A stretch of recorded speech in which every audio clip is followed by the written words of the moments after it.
Rock stars are supposed to be loud, chaotic, and a little bit dangerous. But sometimes the danger isn't the pyrotechnics, and the only thing standing between another artist and complete public humiliation is exactly how Dave Grohl decides to react. These are 8 times the supposed nicest guy in rock absolutely destroyed other musicians, industry giants, and even his own bandmates with surgical precision.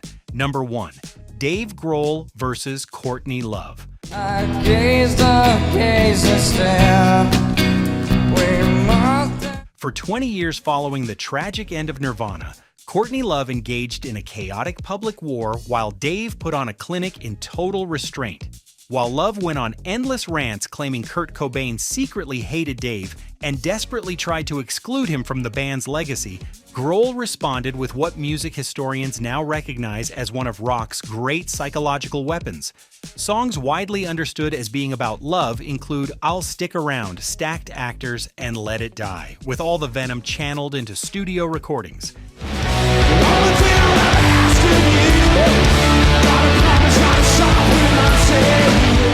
While he stayed completely silent about her in the press, he refused to give her the mudslinging match she desperately craved.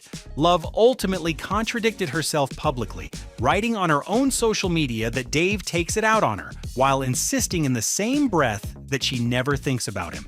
The ultimate power move from Dave was letting her self-destruct in the public eye, while he quietly built a stadium rock empire.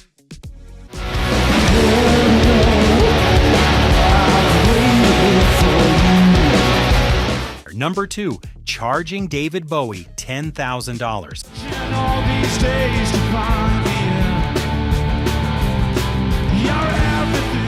In one of rock's most audacious moves, Grohl agreed to play acoustic guitar remotely for David Bowie's 2002 album Heathen, recorded his contribution, and casually sent the legendary artist an invoice for $10,000. Legendary producer Tony Visconti confirmed the invoice, calling it ludicrous, adding that Bowie simply could not believe what he was seeing. Whether Bowie actually paid the invoice remains a mystery. But here is the genius part. Take a look at that old man beating up the wrong guy. Oh man. Only Dave Grohl could charge a musical deity that much. Money for one simple track and somehow make it part of his own mythos. Most musicians would happily beg to play for free on a Bowie album, just to have their name printed in the liner notes. Dave sent a bill that probably cost more than most people's cars. That is understanding your own artistic worth so deeply that even global icons are expected to pay up. Every guy talking out about his suicide, kicking in the head when he was 25. That's just speed jive. Number 3. Declaring war on reality television. Don't worry about what everyone else thinks. Don't let someone say, like, sorry, you didn't win the song contest. Go home. But on, American Idol, the judges would say, well, look, are you doing somebody a favor by telling them keep going at something they're not good at?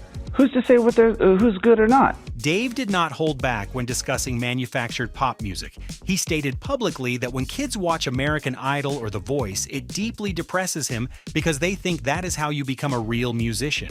He painted a picture of young hopefuls standing in line for hours only to sing their hearts out for judges who tell them they are not good enough. He swore to God that if his own daughter walked up on stage and sang her heart out, and some billionaire looked at her and said she was not any good, he would throttle that person. Imagine Bob Dylan standing there and singing Blowin' in the Wind in front of those judges.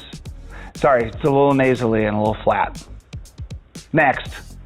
How would you do an American Idol? Oh, I would never make it. He called out the entire reality television industry as a manufactured scam that crushes genuine dreams for cheap entertainment. He practically threatened physical violence against untouchable billionaire judges, and nobody dared call him out because everyone secretly agreed. His SXSW keynote address in 2013 drove the message home further. You are not going to find your voice on The Voice. People need to appreciate their voice. I don't want to sing like someone else. I want to sing like me. Number 4. Killing the cult with kindness.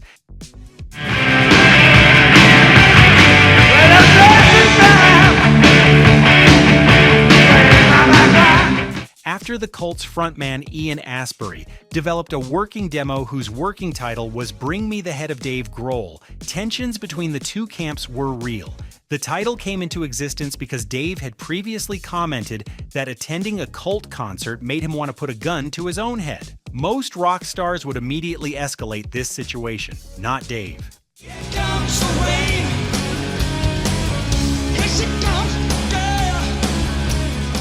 Years later, at Enos Alive Festival in Portugal in 2017, where both bands were playing, he bypassed security, walked straight into the Cult's private dressing room, stuck out his hand, and cheerfully introduced himself. He said it was nice to finally meet them and hoped they could put all the nonsense behind them. He literally killed them with unbothered kindness. Astbury later confirmed the exchange happened almost exactly as described. Number 5. Ejecting a fighter from his own show? More I give, the less I get. At the iTunes Festival in London in July 2011, Dave spotted a violent fight breaking out in the crowd during Skin and Bones. Instead of letting security handle it, he abruptly stopped the band mid-song, pointed directly at the aggressor in the striped shirt, and screamed for him to get the hell out of his show. Hold on a second, hold on. Shh, quiet. Hey, motherfuckers. Stop. No. You don't fucking fight at my show, you asshole. He publicly shamed the man in front of thousands and in front of rolling cameras. Nobody dares to question the authority of the man who built two of rock history's biggest bands. Look at me. Hey, in the striped shirt. Look at me right here, motherfucker. Look at me. Get the fuck out of my show right now. The moment has been replayed so many times that it has become part of Grohl's public identity as a performer who demands his shows be safe. Number 6. Playing through a broken leg.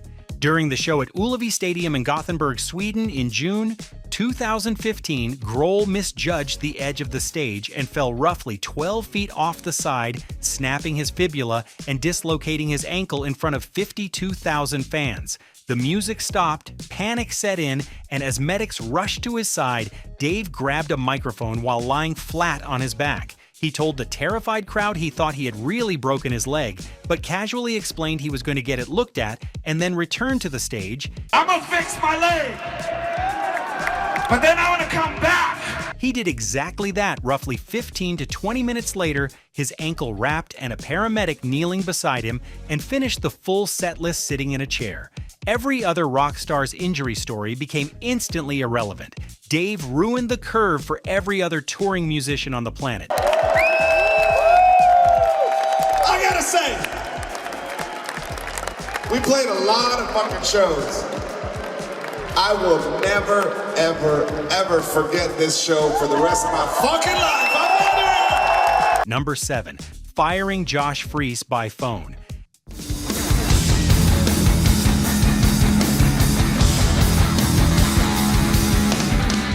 After 2 years touring and recording together, Dave made a brief phone call to his full-time drummer, Josh Freese, who had stepped in following the death of Taylor Hawkins in 2022.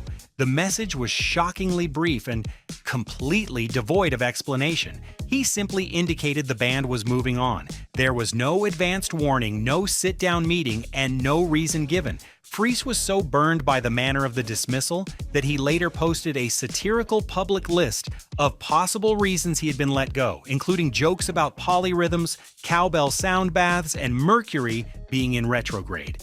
The coldest part of the ordeal? Dave never publicly responded to the joke list. He never explained the real reason for the firing. Imagine being so powerful that you can dismiss a highly respected musician without a word of explanation, and absolutely nobody questions your decision.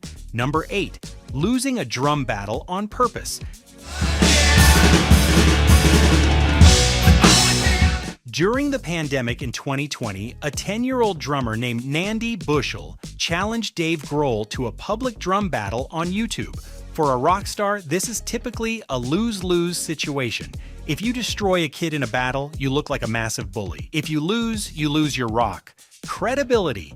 Dave found a brilliant third option. He engaged in a highly publicized, months-long musical back and forth that quickly became global news. He wrote and recorded a fully produced original theme song entirely dedicated to her.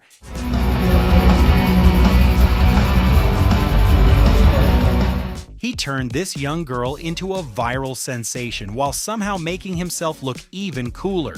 Dave ultimately conceded defeat publicly on television, telling Stephen Colbert there was nothing he could do. He competed fiercely with a child, lost with total grace, and came out looking like the ultimate winner. He was dismantled so kindly by his own strategic generosity that Nandy publicly thanked him for the privilege of the battle.